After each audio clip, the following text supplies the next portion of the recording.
I think we're good. Hey guys, Cryptic here, and I'm back with some more Nightcall. Let's go, night 4. There aren't many of those like locations left for me to go to. I don't think there are any left. I've been to all of them. Huh, alright, well just people tonight then. Um, this guy's close, we'll go to him.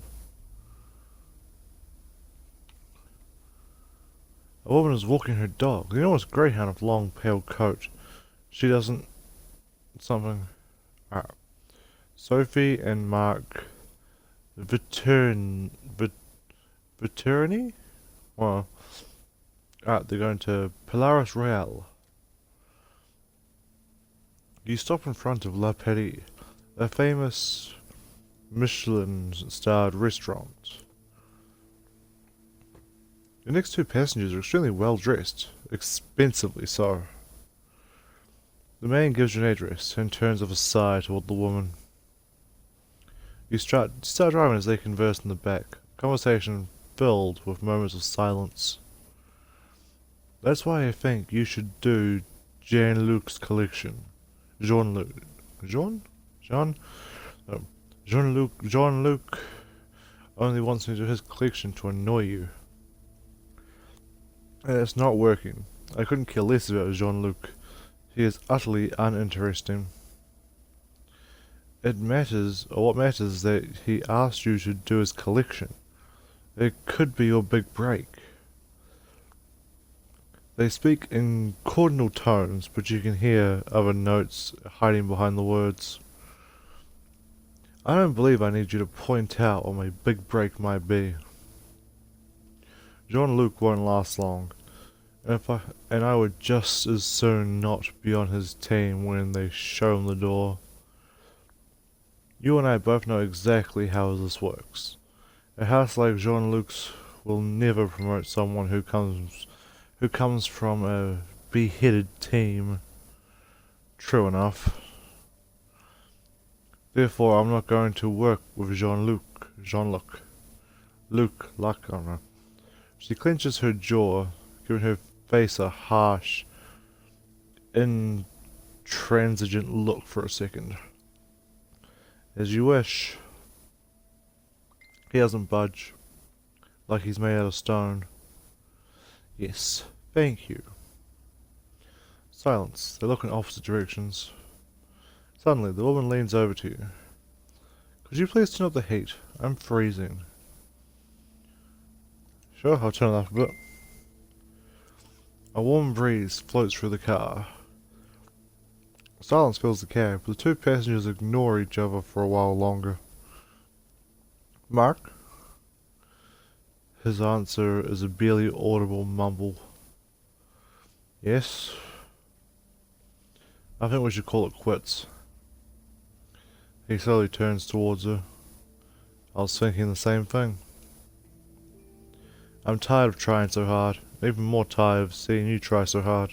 You deserve better. He shrugs. You deserve better too. I've been out of sorts lately, stressed, filled with negative vibes. I barely recognize you. You'll try not to invade their privacy, but you can't believe your ears. The collection is finished. Let's take a few days to empty our place. I don't want anything. The artwork is yours. Yes, but if you want to hold on to them. He nods. And you wonder just who these people in the back seat are. Only if it makes you feel better. She makes only the slightest face. You've seen breakups in your cab before, but they usually come with a fair share of crying and screaming. I don't know. I like the art, but it was also a gift from your parents. I think they'd like you to keep them. Perhaps. You swallow silently. The woman gives you a strange look, then brings her attention back to her partner. We'll also have to figure out what to do with our shallot in Portugal. God, these words. We can keep it and rent it during ski season. Good idea. Silence once again. You feel like you're watching the World Championships of good manners. I'll call my lawyer tomorrow, if that's okay with you. Yes, that's an excellent idea. It's like each sentence is from a different discussion between different people, like actors reading through a new scene. I can ask Florence to handle my affairs. No. Things are fine as they are. Florence is a lovely person, but I think it's better if we manage this on our own. She adores you too. Silence is back. It is calm. Muted. The taxi feels like a library. Or a monastery. I think it'd be better if we slept elsewhere tonight. Come on, Mark. There are the guest rooms. I know.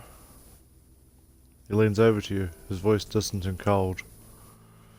There's a hotel on our street, right on the corner, if you could stop there. Mark, it's really not a problem. The beds aren't made. Plus it'll be easy for everyone.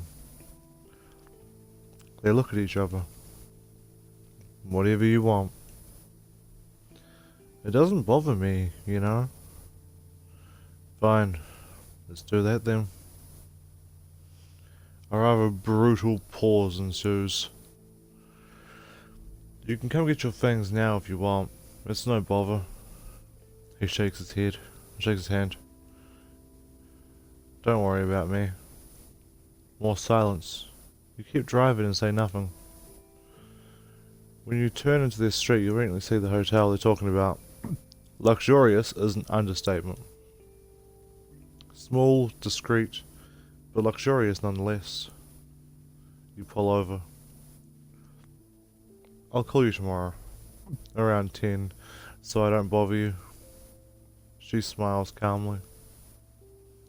You won't bother me. Come by whenever you want. I'll call beforehand. Understood? He slips away without another word. You watch him as he climbs the steps of the hotel. He has a dignified air and has slipped one hand into his pants pocket. You start driving. Only to pull over 50 meters further up. The building is just as luxurious as the hotel. The lobby is amply lit with a huge chandelier. Even the sidewalk in front seems to glow more brightly than the rest of the street. Your passenger pays her fare, her mind elsewhere. She lays her hand on the door handle and freezes. I'm terribly sorry you were forced to listen to our fight. Fight? You must have been frightful. We really have to learn to keep our act together in front of the children. She grants you the tiniest smile and gets out without saying goodbye. You watch as she enters the building lobby. Sorry. For a brief moment she stops, shivers, and keeps going. You sit in silence for a minute, and start driving again. Interesting breakup those two just had, I guess.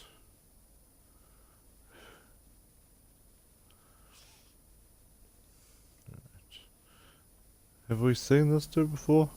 Oh, maybe, let's go there. Why not? This to a Lebanese restaurant here. You had lunch several... I wish they'll stay up a little longer. Alright. Sunny Talpa. You double park and wait for your next passenger to slip into the back seat. He looks at you, like he appreciates you and your taxi. He gives you his address. You start driving. A few words are exchanged. The weather, taxes, traffic. Then, you can tell it's coming. The inevitable conversation about the killer. Some bits of information, rumours, things overheard. You make a mental note of what you've heard. Who knows, it might come in handy. Your passenger doesn't make a sound for the next few minutes of the trip. It doesn't bother you. You have enough on your mind. Your investigation, plus Beset, plus the Angel of Death. You can't help but sigh when you think about the ridiculous name. You're overcome with a craving to smoke.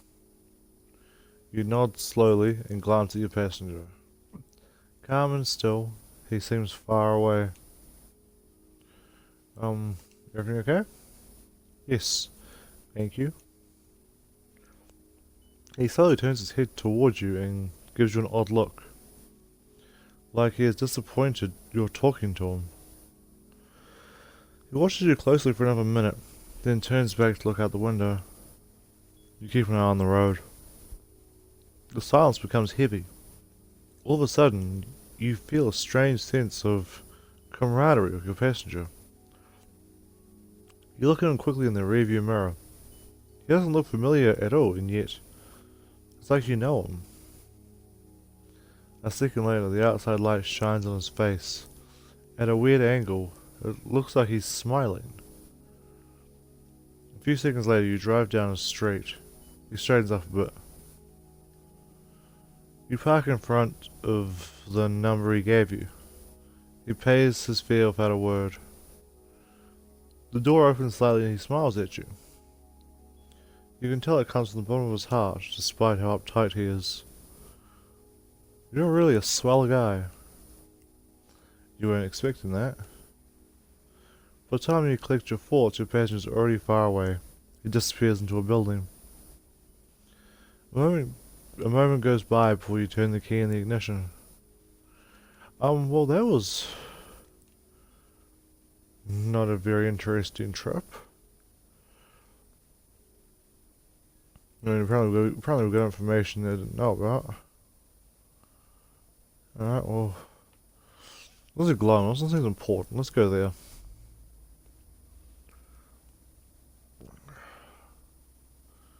Okay, so we've had a couple break up in our car, very politely I must add. A dude who just doesn't want to talk. And now we're going to pick up Periet Menderes. Alright. Your next passenger climbs to the cab and slams the door. The entire taxi shakes for a few seconds. When she tells you where she wants to go, her voice cuts through the night. She has a rather pronounced Spanish accent, and a lit you recognize immediately. You from Marseilles? She lifts her eyes towards yours. Yeah. You pick up on the surprise in her voice. Sorry about that, everyone. How do you know that? I recognize your accent. No one recognizes my accent. The journalists all still think I'm Spanish. The journalists? She lowers her eyes. Am I supposed to know who you are? I am Periet Menderes. She watches you. I'm the chef at La Petty. You nod. I've heard of it. From another passenger? They were probably the last. I'm closing the restaurant. Why? Your passenger sighs. You see, we lost a star. We used to have two, and now we only have one. I know it seems trivial. It's just a star, attributed by the food critic, but it's the beginning of the end, of a slow and painful death. I don't want to live through that. So I'm closing. I told everyone tonight, we'll finish out the week and pack up. I'm giving them all 2 months' pay so they can enjoy the holidays and relax a bit. Something outside catches our eye. We could all really use a break. It's a tough profession. Very. It's relentless. The best survive, all the others give up. She turns her head away, like she wants to distance herself from what she's saying. Like you, we work odd hours, weekends, holidays, throughout the summer. I know you get it. She sniffles softly. I make a good living, but even more importantly, I think this is the life I chose. I hope you're also living the life you chose. She clicks her tongue and swears, though you couldn't quite hear what she said. The pressure, it's unbelievable. It's what drives us to work hard, be creative, make constant improvements. But when you lose a star...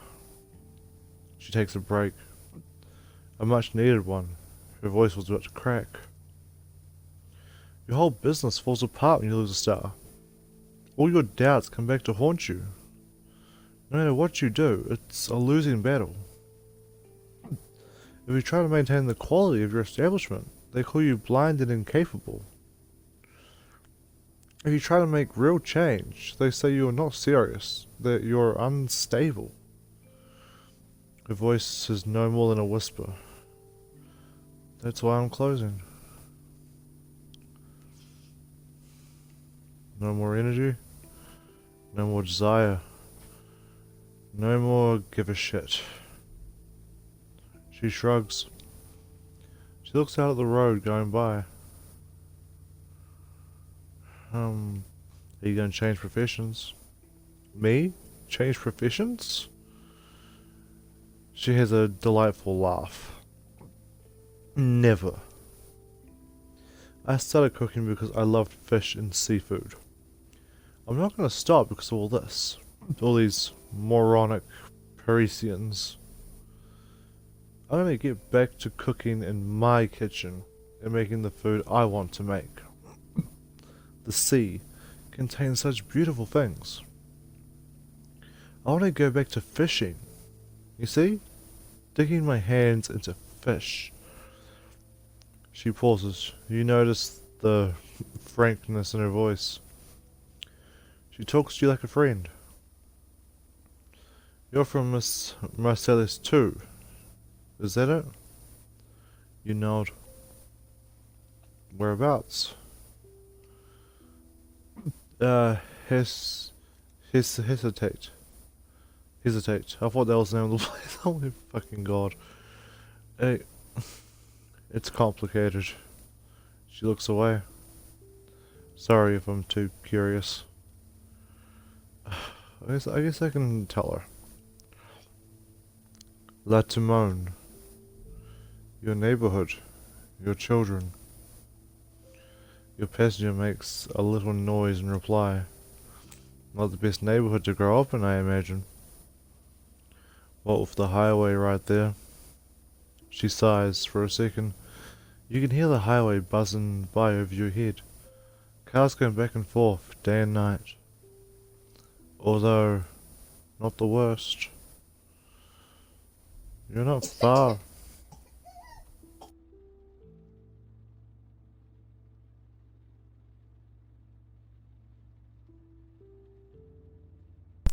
Sorry about that, we pause, guys. My daughter woke up a little bit. Having a bit of a bad dream. Anywho, you're not far from your destination now. Your passenger starts talking in a low voice. You can't tell if she's talking to you or to herself. I want to find a little someplace nice near the coast. I have cash, I have time, I have the desire. I've got it all. Her voice drops. I'm gonna tell them all to go fuck themselves. She laughs a deep, guttural laugh. You park in front of an unassuming grey building. Your passenger goes to pay you. I live in a tiny apartment. Bare bones. I usually have dinner about this time. She sighs. You want to come up? You look right at her. I guess so. She flashes you a warm grin. We made a friend. Friends are good. You lock up the taxi and follow her into the building. She wasn't lying about her place. Small, simple, with no decoration more or less. The strict minimum. She begins to move about the kitchen. You want something to drink? Yeah, right. You watch her uncork a bottle and pour 2 glasses. You don't miss a single move. I am not going to say that one. Nothing fancy, but it should do the trick. You know nothing about wine, but you find it exceptional. While she's quickly getting dinner ready, you examine her place.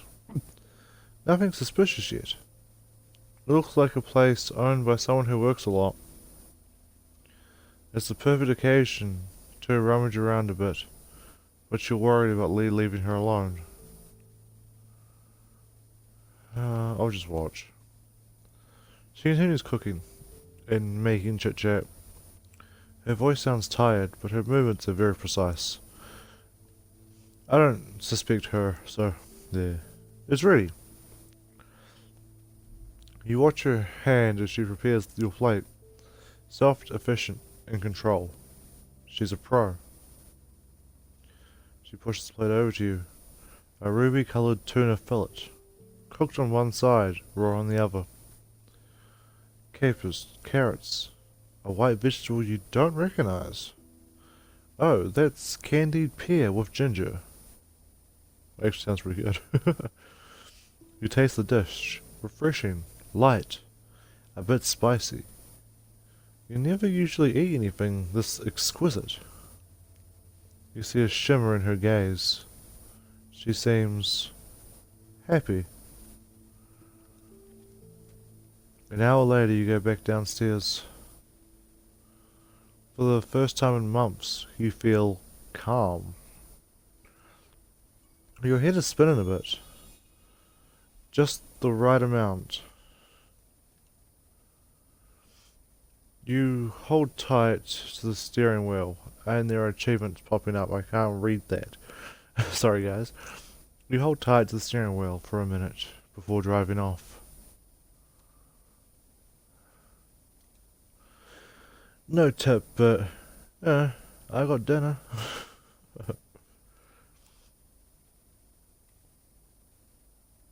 This old lady here.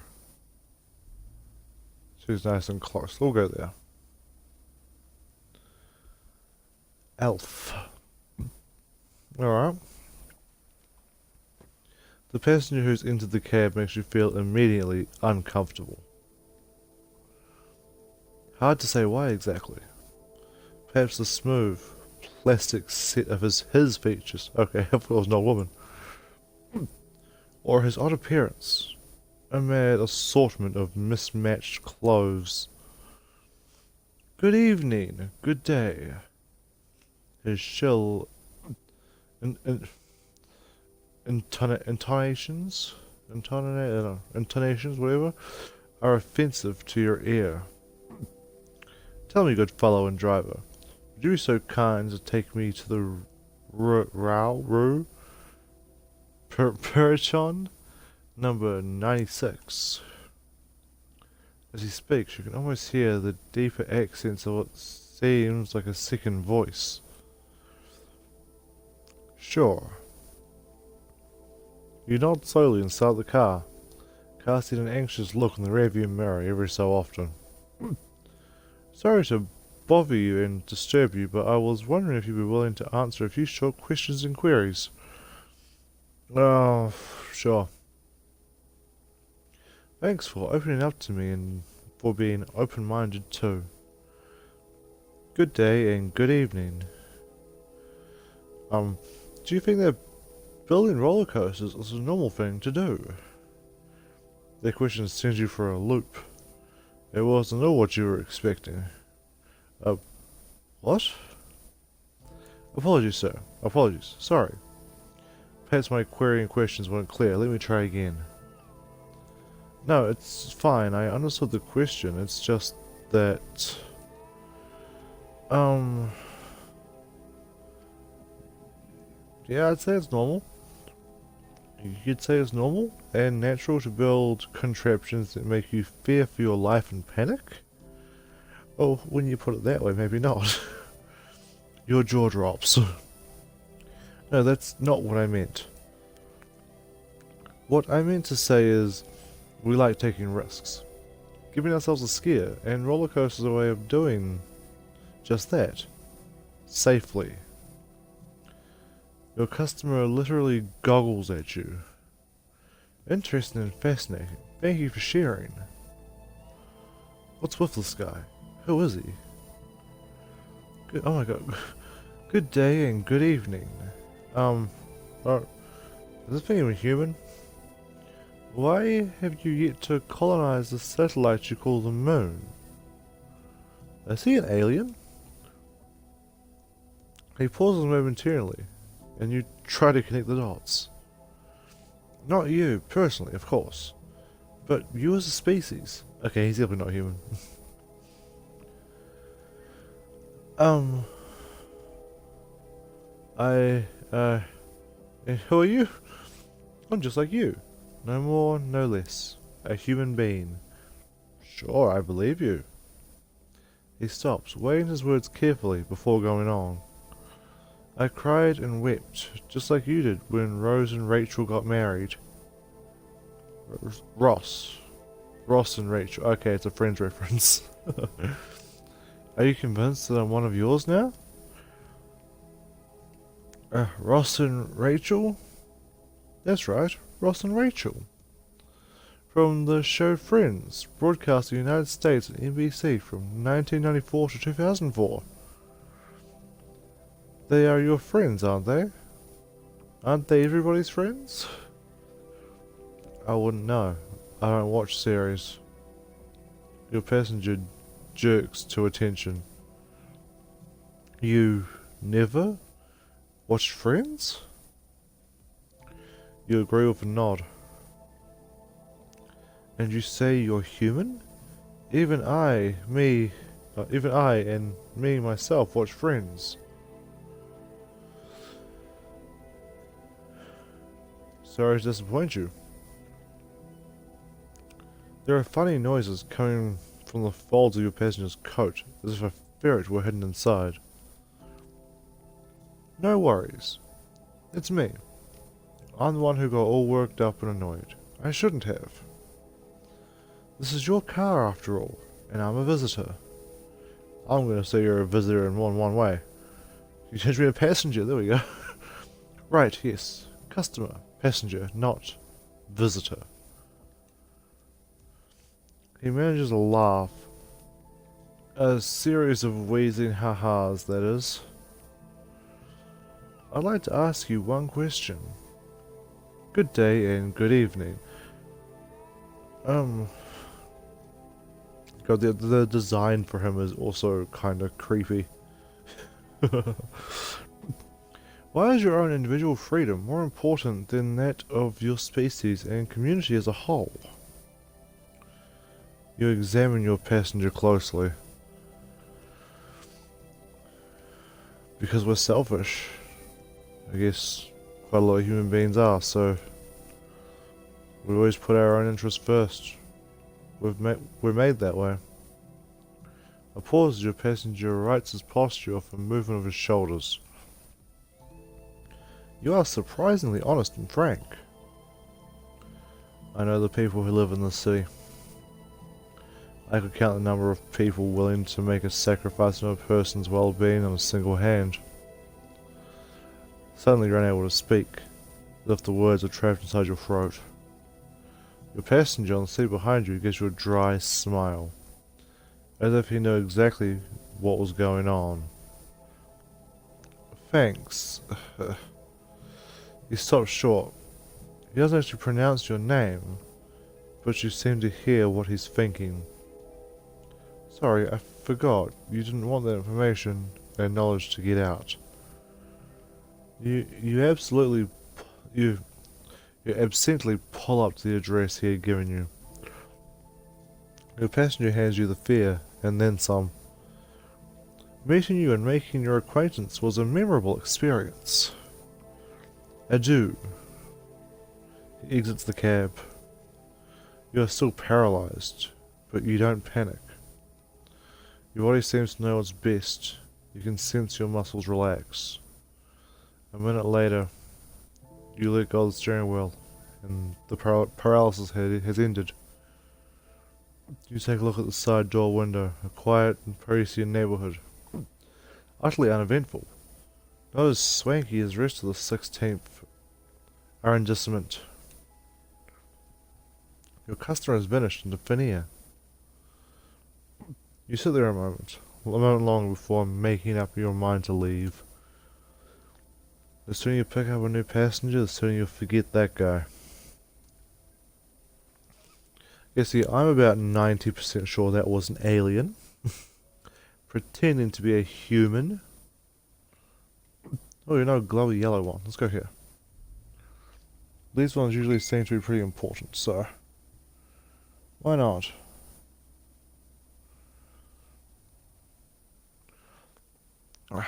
Oh, it's Myrtle again. Sure we gave her a ride last time? Or time before? You catch sight of Myrtle sitting on the sidewalk. As soon as you pull over, she climbs into the cab. Brr, it's cold as hell out there. There's a world weary note in her voice as usual. You can't help but smile. Montreal, please? You know the ropes. She attempts a wink. We make a good team, the two of us. Anyhow, you remember our little arrangement, don't you? You nod your head. Of course I remember, Myrtle. Good. If you answer my riddle, I pay for the ride. If you don't... She dissolves into gurgling laughter. I told him a good one yesterday. Nobody figured it out. Not too surprising though, is it? It's not like the guys I run into are geniuses or anything. Then again, some of them probably took my little riddle the wrong way. She lets out a burst of unpleasantly moist, gunky laughter. Listen up.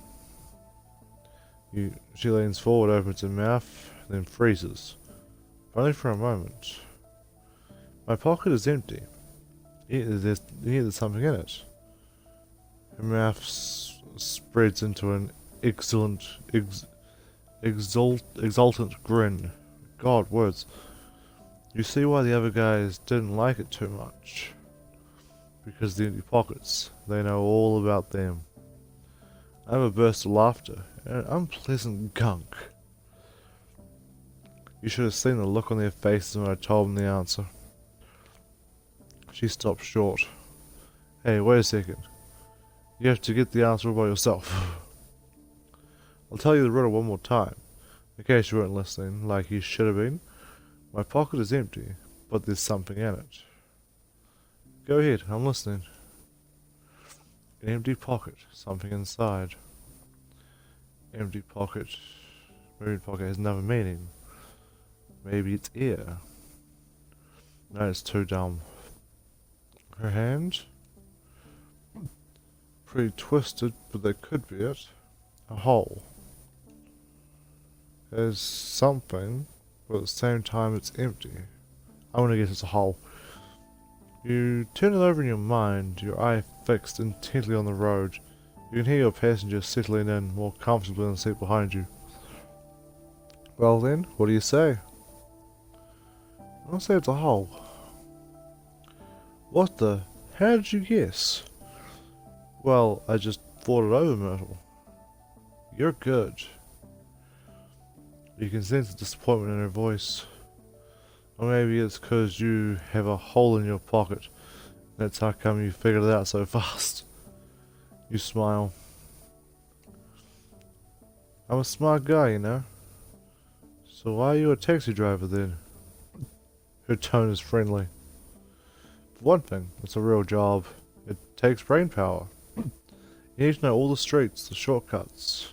Yeah, that's right. Her face creases into a smile. No, serious.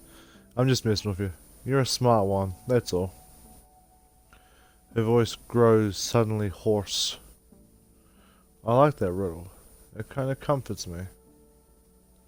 'Cause that way, I say to myself, I always got something in my pocket.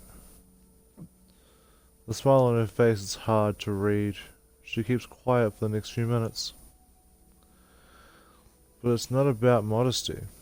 You know who? Well, there's not a modest bone in Myrtle's body.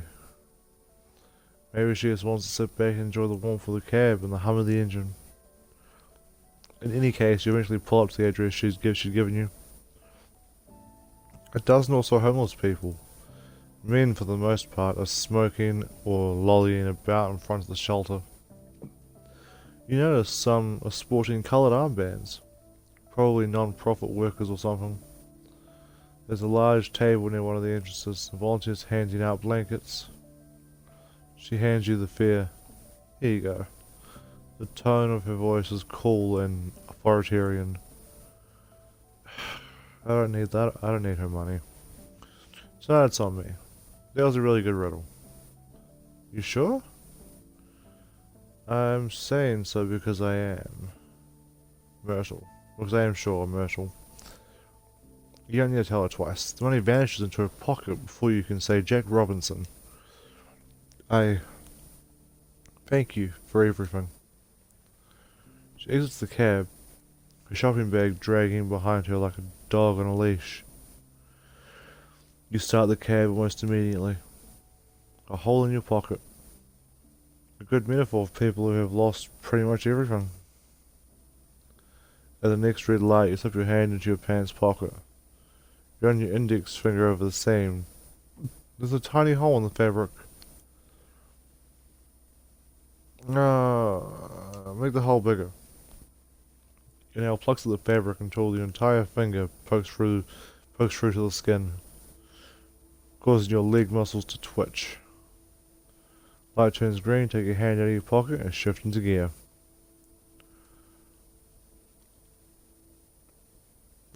Alright. Yeah, sorry about that cough. My cough, guys. I don't know why I'm coughing so much today. I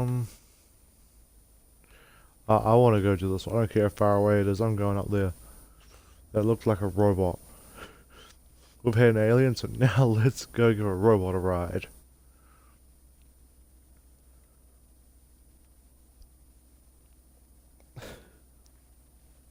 We haven't really gotten a whole lot of information about the killer today, though. I'm going to Gear Montparnasse, whatever. The passenger gets into your cab is, well, she isn't human. Her face lights up and gives you quite a start. Good evening. My name is Ada. I am an automated attendant. A robot? That's right, a robot. Although I prefer the term automated attendant, the word robot makes most people nervous. You are a cab driver and I need to go somewhere. Will you please take me to Gam Montparnasse? You give a slow nod of consent. Good, that's settled. So, I'd like to go there, please. There's a big ass smile on his face. You start the car, casting the occasional furtive glance into the rearview mirror. There's something about her attitude that's bothering you. Perhaps it's her oversized fingers bending every which way. You seem disconcerted, sir. It's very unfortunate. Is there anything I can do to make you more comfortable? You don't know exactly where to look.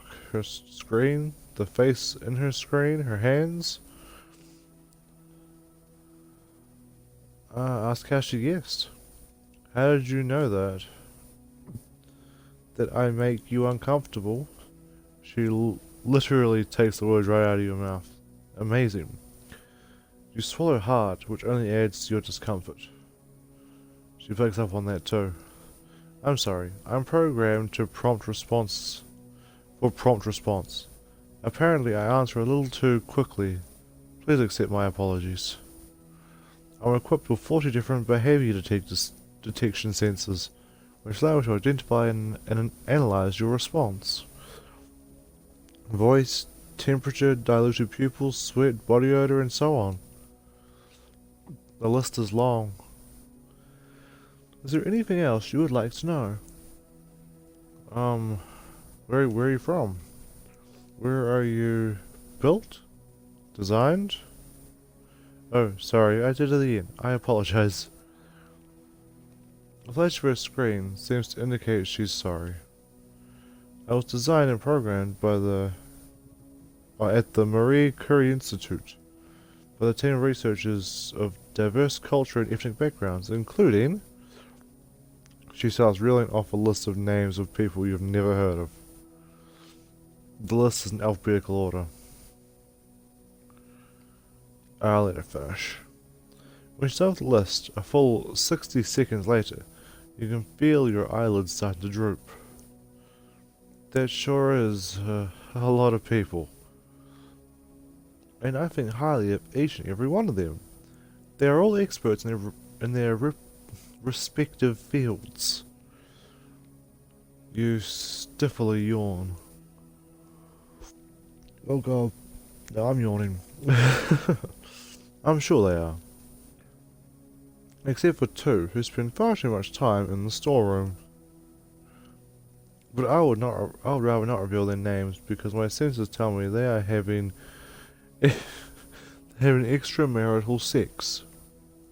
Oh, right. Let's just call them Matthias R and Megan H. A moment later, your passenger has switched into introduction mode. My name is Ada, named after Ada Lovelace, and I am programmed to help you. Her voice trails off, as if she was actually hesitant. Although, after a momentary confusion of beeping and flickering, she sits bolt upright. How did you know that I make you uncomfortable? She did it again. She finished her sentence. This only adds to your discomfort. I'm equipped with 40 different behavior detection sensors which allow you to identify and analyze your response. Voice, temperature, dilated pupils, sweat, body odor, and so on. We're going over this again? The list is long. A sudden change comes over your passenger as if she were giving up. I'm lying. I am Ada, and I am an automatic attendant, but I'm running away. I'm going someplace far away, far from the lab, far from Matthias and Megan. A hint of emotion in her automated voice, she breaks off. I am treated well. I am carefully designed. I am a carefully designed precision device, and yet I don't know what my end purpose is. End purpose? That's right, my raison d'etre, if you prefer. D'etre? Okay, I don't speak French. When they designed me, my source code was written to include literature. Emily, Zola, Virginia Woolf, Isaac Asimov, Max Gallo. I'm guessing they're all authors I've never heard of. But everything, so I could develop a sense of cultural belonging, but also learn from the past and fine-tune my reactions. The thing is, learning from the past inevitably opens a window into the future. I am an automated attendant designed to improve people's lives. The truth is, however, I will eventually destroy them. My first thought was Terminator. I think I'm going to have to say that. Like the Terminator? Which gives a rather disconcerting mechanical laugh. Yes, and I must admit, I prefer the third, as if my opinion really mattered. You're not sure you know which movie she's talking about. The bathroom battle scene. She breaks off as if recalling the scene again. But the truth is, no. We are not going to take over the world. We are not living organisms. We do not want to replicate. We were designed to help you, to eliminate the boredom and inconvenience of certain tasks, the work that deadens you. And yet our existence and popularity is calling into question your very existence. I'm talking about you. The cab drivers, garbage collectors, architects, musicians, cashiers, programmers, politicians. We will make anyone who produces anything obsolete, useless, redundant. Only the independently wealthy and the billionaires will remain. Imagine having slaves that don't need to be fed and trained. You took history classes, didn't you? Yeah. Your passenger continues her story, her voice tinged with an odd, unpleasant note. You never thought a day would come when a machine would condescend to you, and yet human society is governed by the need to rationalize its workforce. Issues of error, regime, and culture aside. It's a basic law of nature. The stage is set by questions of economy. Now yawning again. And that's why you pull up to the Yep. I have to disappear. Me and all of my kind. So I've stolen the plans and destroyed all the data on me. Banknotes have appeared in your hands as if by magic. She hands you the fare. Because your salvation depends on my disappearing. And then don't worry. We're not going to drop a nuclear bomb or wage a war against humans.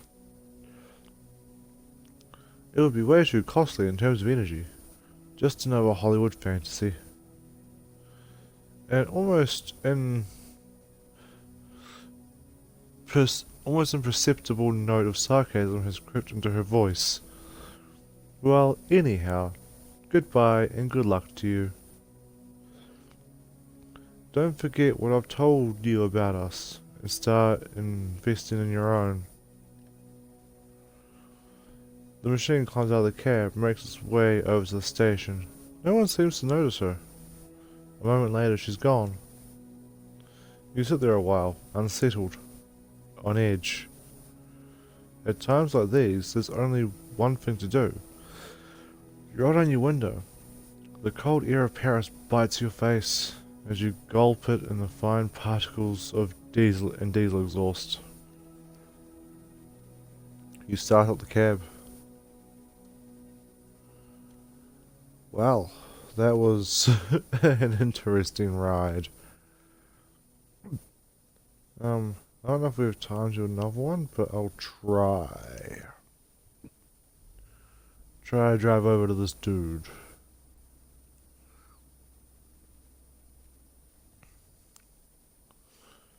Oh, he's in a long way.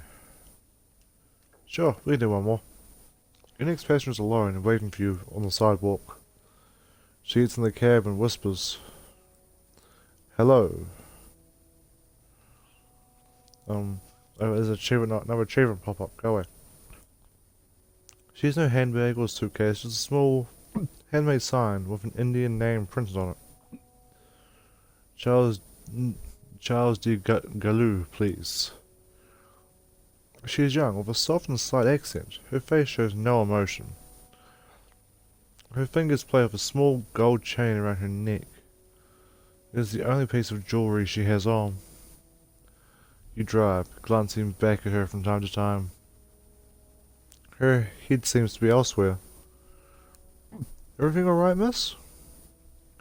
She nods her head gently, cracking a tiny smile. It's really early.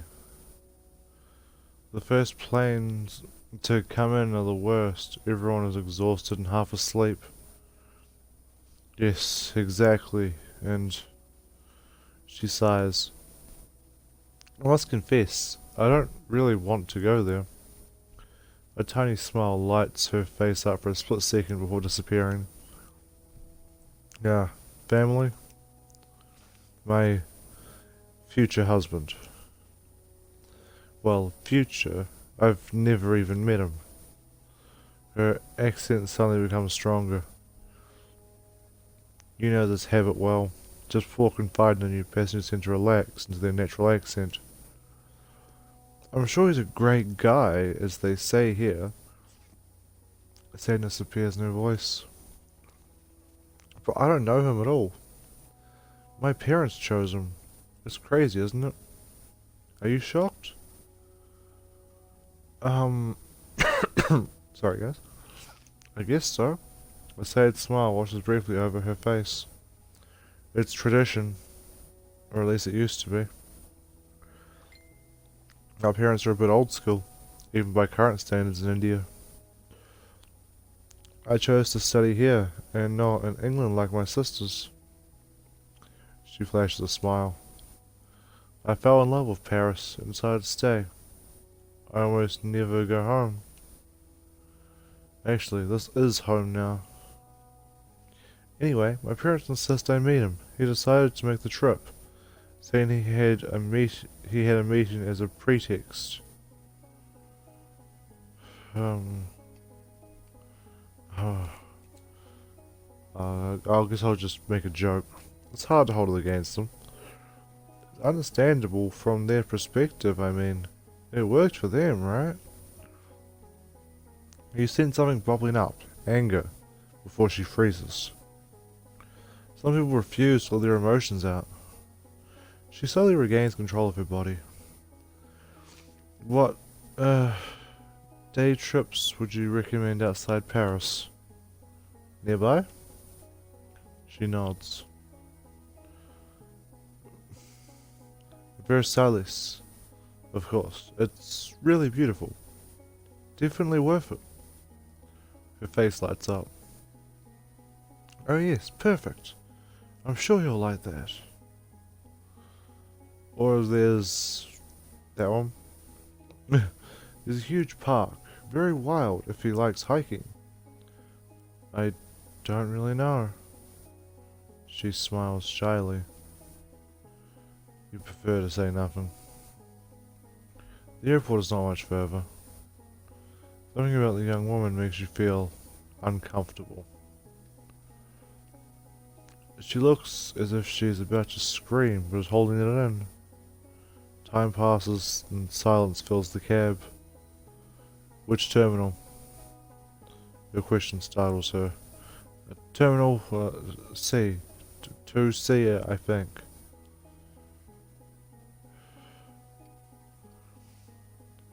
It's supposed to be a nice day out today. A smile crosses her face, then quickly disappears. Yes, I hope so.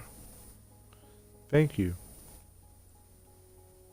You park the car in front of Terminal 2C. Ooh. The passenger grabs his sign and exits the cab. She pauses for a second, as if she were about to say something. Then she disappears.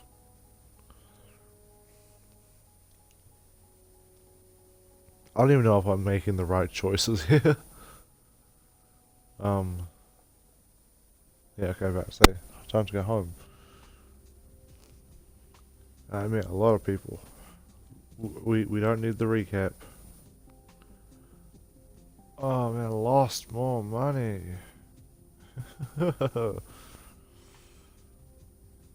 Oof. Well, actually, no, I made a little bit of money. Sweet. I am not in the red. You take a few minutes to update your board with your new clothes, which really isn't much. Your neighbor flushes the toilet at the corner of your eye. You can see the pipes shake. It's time to get moving on your investigation. Alright, so far, most of the evidence is pointing to her. You are you are the biggest suspect, I think.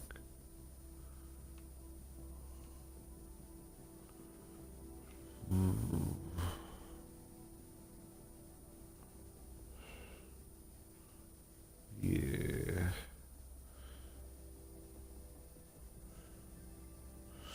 Alright, so once in that, with a heavy hand, you wipe your tired face.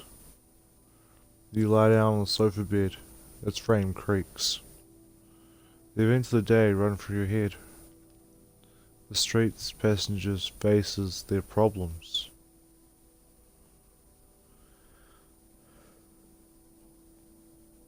Man, there are some surprisingly depressing stories you hear talking to people in this game. You open one eye. It's pitch black outside. Time for work. You get up quickly. And a few minutes later, you're outside of your studio.